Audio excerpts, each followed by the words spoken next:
Hello and welcome back to the Squeaky Bum Time Podcast with Mike and Laurent. Mike is out on assignment somewhere in Florida watching baseball. It is Monday, April 12th, and in this episode, it feels like deja vu all over again, brightened, but that's not what we're going to talk about.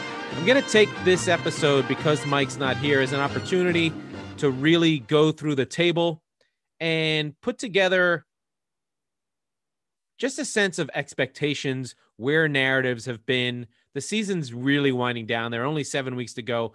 And I just want to go through every single team, say, are they where they should be? Are they where they expected to be?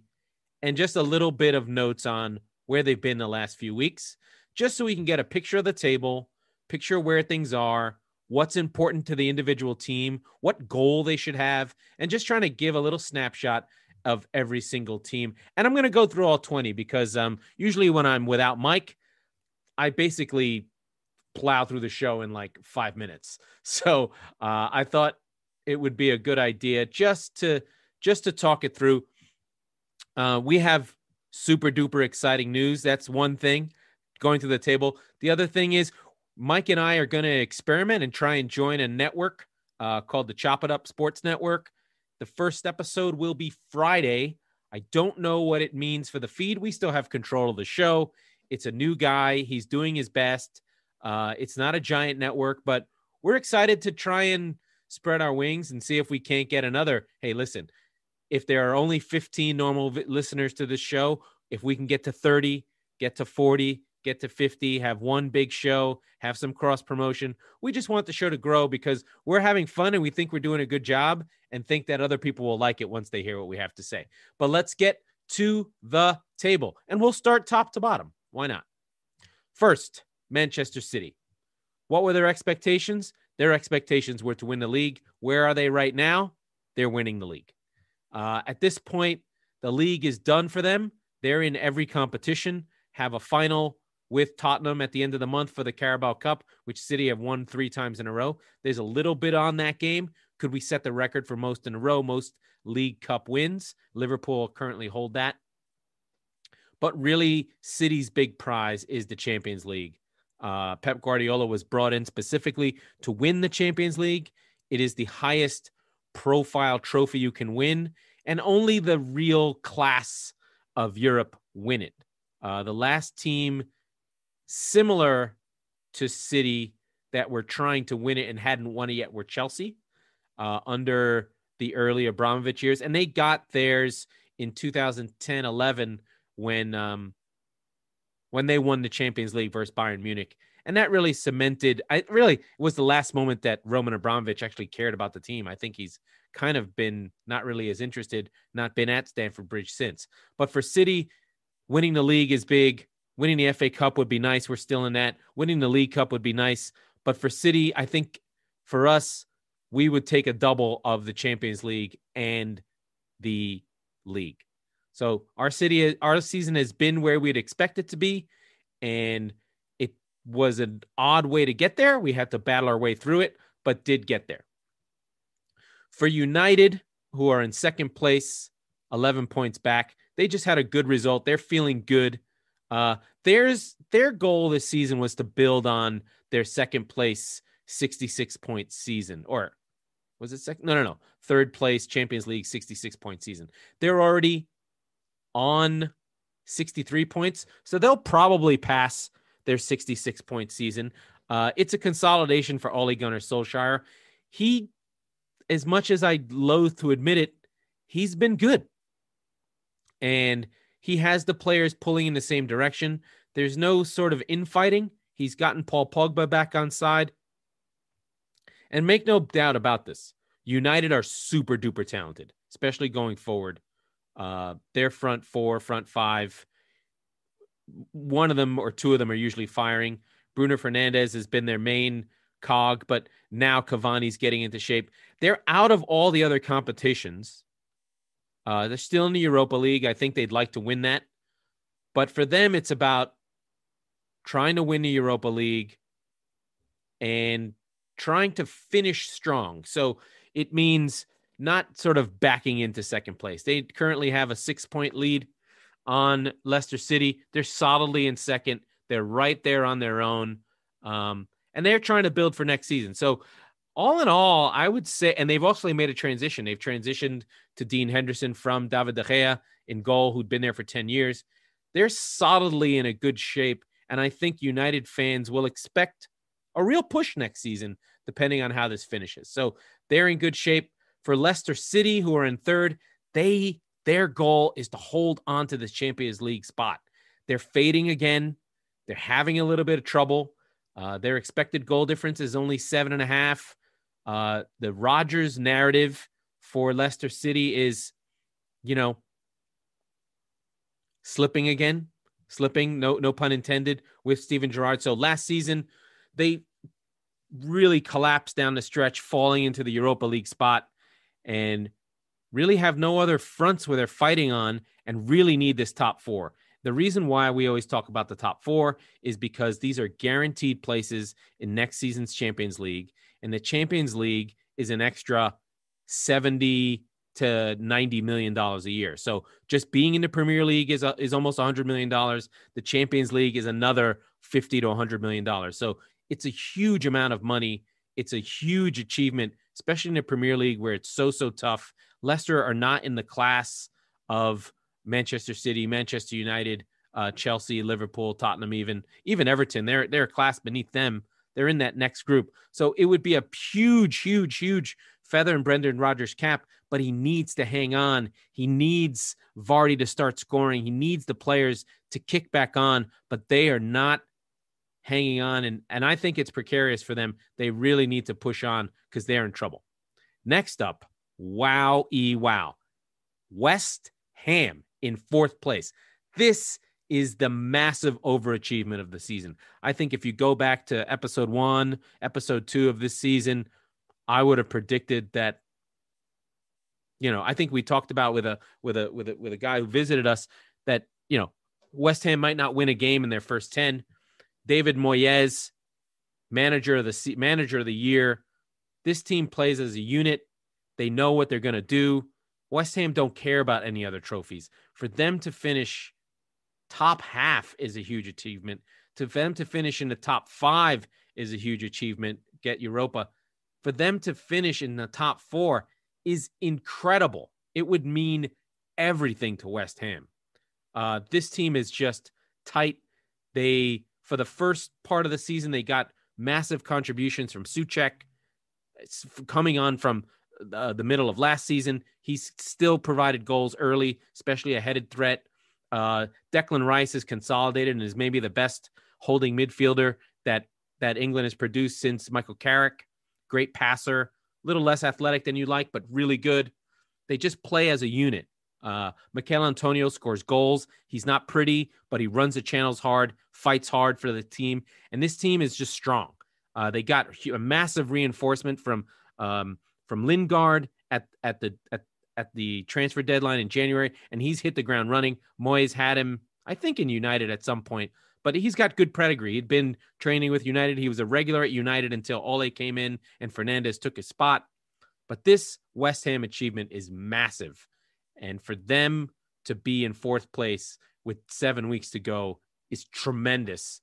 And they're going to have to fight to keep their slot because right behind them is Chelsea. I think Chelsea's expectation are a little bit odd. They did fire Frank Lampard in season. They clearly did not like where they were. They had slipped out of the Champions League. I think they saw Tuchel and saw a better manager than what they had and rightly pulled the trigger and were not sentimental. They could upgrade one spot. Instead of getting rid of one of their players, they got rid of their manager. And Tuchel is a good manager. So the first thing he did really was clean up the Chelsea defense, and they really have been a great defensive team since he came in. Now he's working on the scoring. They're really playing well in Europe. They don't give up much. He really only had two bad results in the probably 11 to 12 games he played. The West Brom result 2 weeks ago, and the City result was like his second game, but City really outclassed Chelsea.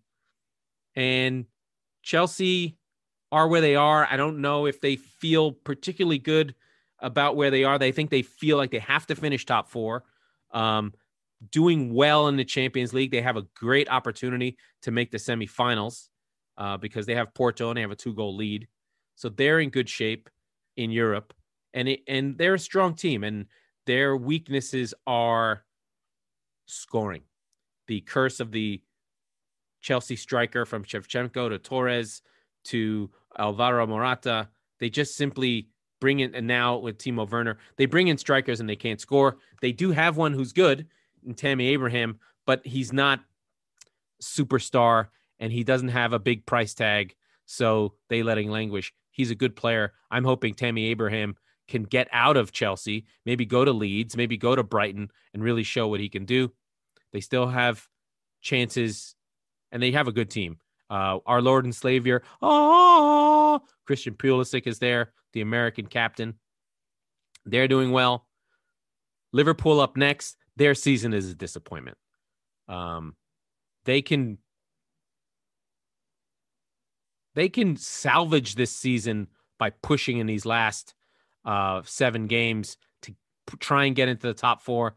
They are 3 points off third. It's going to be a dogfight for 4 teams into 2 slots. So between Leicester, West Ham, Chelsea, and Liverpool, they're fighting to get into the top 4. Tottenham are a bit of a ways, but Liverpool's season was done in by losing the entire defense. Then they had to adjust to that defensive problem by sitting deeper, pressing less, which affected their offense. And they're finally kind of just going, okay, we don't have central defenders, but let's not mess up the rest of the team. They have a pretty weak schedule down the stretch, and I'd expect them to get into the top 4.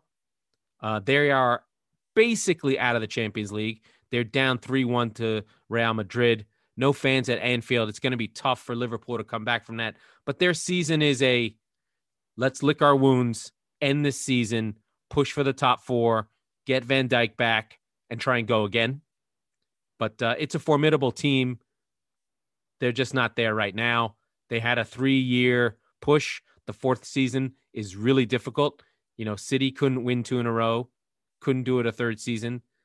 City spend more money than any other team. So it's really hard to sustain greatness. And it really just goes to show how incredible Alex Ferguson was, how ridiculous the other leagues are without the competition, with the same teams winning over and over and over again. But Liverpool will be pleased if they can get into the top 4, and they're probably aiming for that Leicester City or West Ham spot.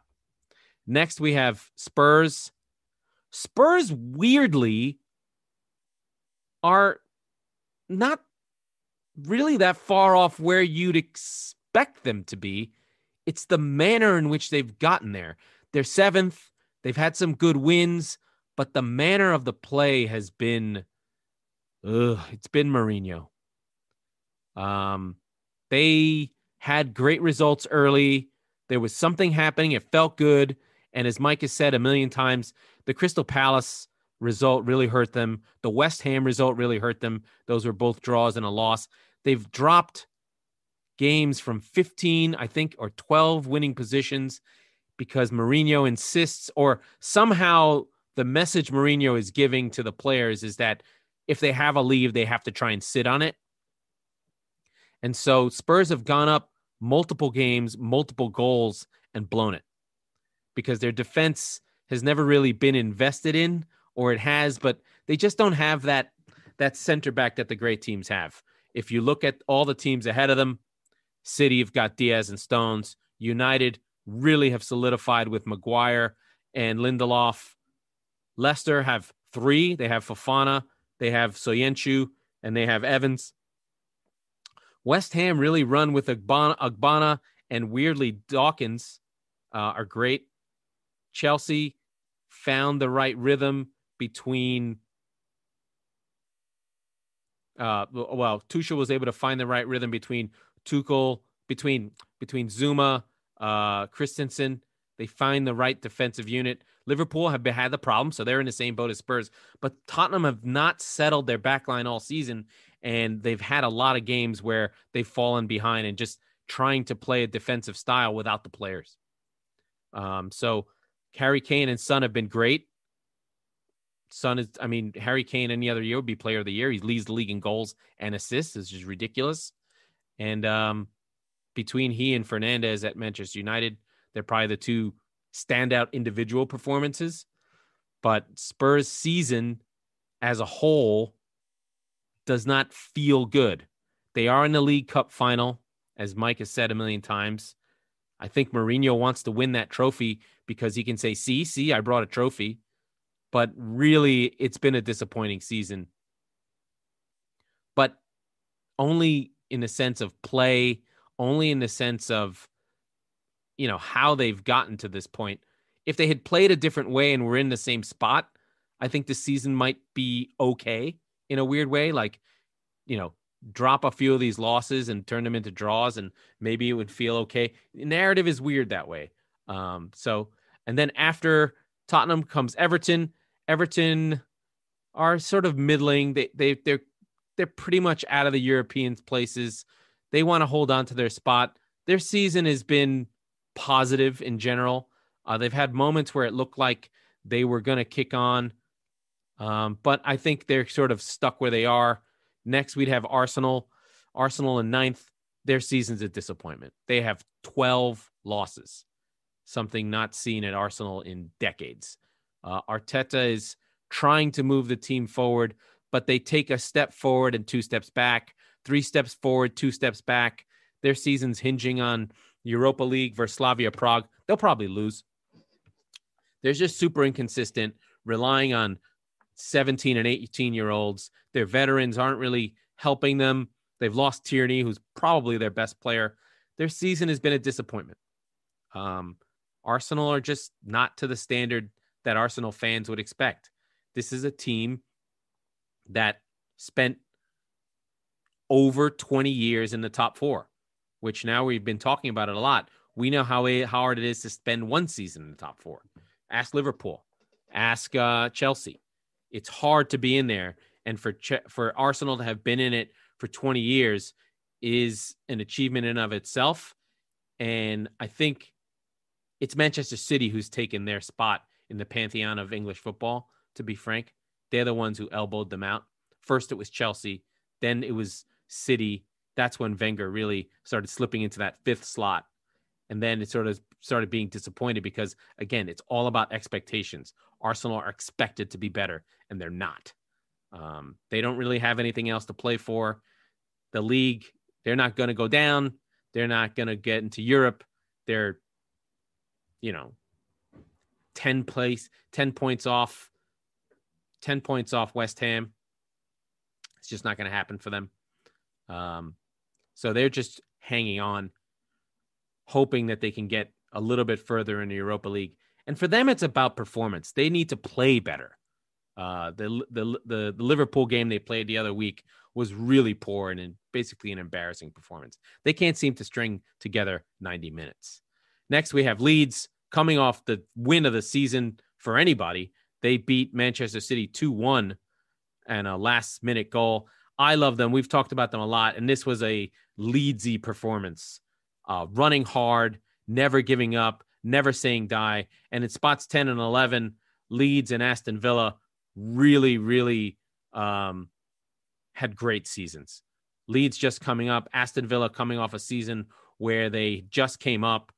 They really got hampered by losing Grealish, but Leeds and Aston Villa I sort of lumped together. Both play really hard. Both play swashbuckling, fun football.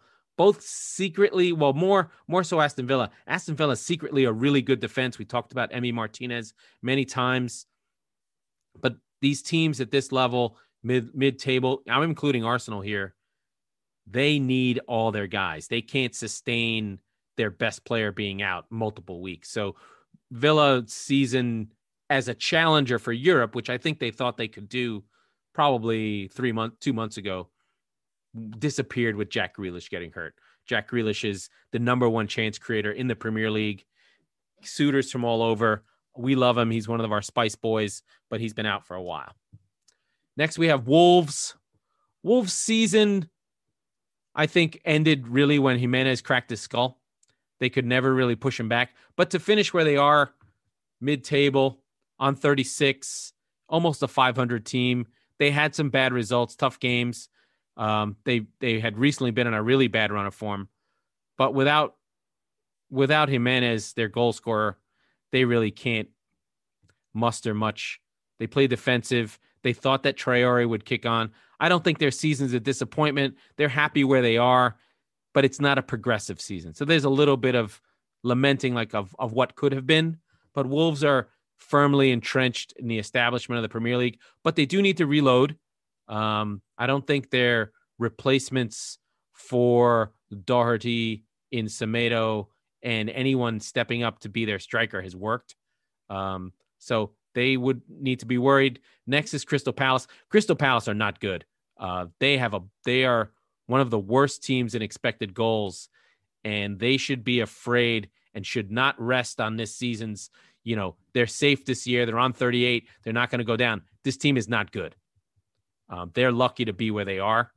Maybe they're on the beach. Maybe they don't care, but their last result, they really didn't show up. They lost to Chelsea 4-1. They lost to Tottenham 4-1. They did get a draw against Man United earlier in the month in March, but this team's not good enough. And if you've looked at them and you watch the league a lot, you'll know that they've had the same players for a long time. Zaha's getting older. They're one of the poorer teams. I think they're happy where they are, but they shouldn't rest on the laurels. They need to reload. Southampton in 14th really had a tough run. They just lost to West Brom 3-0. Really bad result for them. They're also on the beach. They've got to be done with their season. They feel safe. They're on 36. But their season really petered out. They were doing okay. Injuries hit. They got blown out again in a 9-goal loss. I love Hasenhüttl, but things really went wrong for them, and they had to kind of recover. They still have an FA Cup to play for, so that's still on the horizon for them that they can play for. Same with Chelsea, same with Leicester. So they're in these top four areas, but they still have a little bit to play for. FA Cup means something to these teams. But it's been a tough season. They really thrive on Danny Ings, and who's been in and out of the lineup. They have hung in there. In 15th is Brighton. They just drew with Everton in a typical Brighton way. XG through the moon. They have the underlying record of a team in the top four, but they're not in the top four. I love this team. We all know I love this team. Brighton are literally a striker away from a top half push. They've got to keep Potter. They've got to spend money. Like, they have the team. They have the manager. They have the style. They have the spirit. They need to do very precise spending for specific quality. Like, they need Tammy Abraham. They need Kelechi Iheanacho. They need Danny Ings. They need a real high-end striker to finish all these chances they create, because they could take off. Seems they've solved their goalkeeping problem. They're happy to be in the league. They're doing it the right way. They're doing it the way they want to, right? They are an attacking, fun team to watch. Frustrating at this point. You've seen the same result over and over again. They're happy to be in the league. They're doing well. They're one of these teams that needs to convert half their draws into wins, and they'll be gone. They'll be, 13-6. They'll be up with Arsenal on 45 points, mid-table. For Brighton, that would be a massive result. Burnley, happy to be in the league. Got beat by Newcastle, which was shocking. Got beat by Southampton, also shocking. They're playing a little bit better, but they are always, near the relegation zone. They know who they are. They know how they want to play. They have a clear manager. I think the thing with Burnley is, are they getting old? Is it getting stale? They apparently have new investment. I don't know what that means, but they do need to refreshen. They can't survive and continue to play this way. They need a little bit of something else, a little spark, a little flash and dash, They need a Wilfred Zaha. They need an Alan Saint-Maximin. They need someone who's a bit of a maverick to take that strong platform that Burnley plays with and those big bruising strikers that are the personality of the manager who can just make something happen because they're solid, they're strong, they're 4-4-2 all the way. I don't think you can play that way all the time.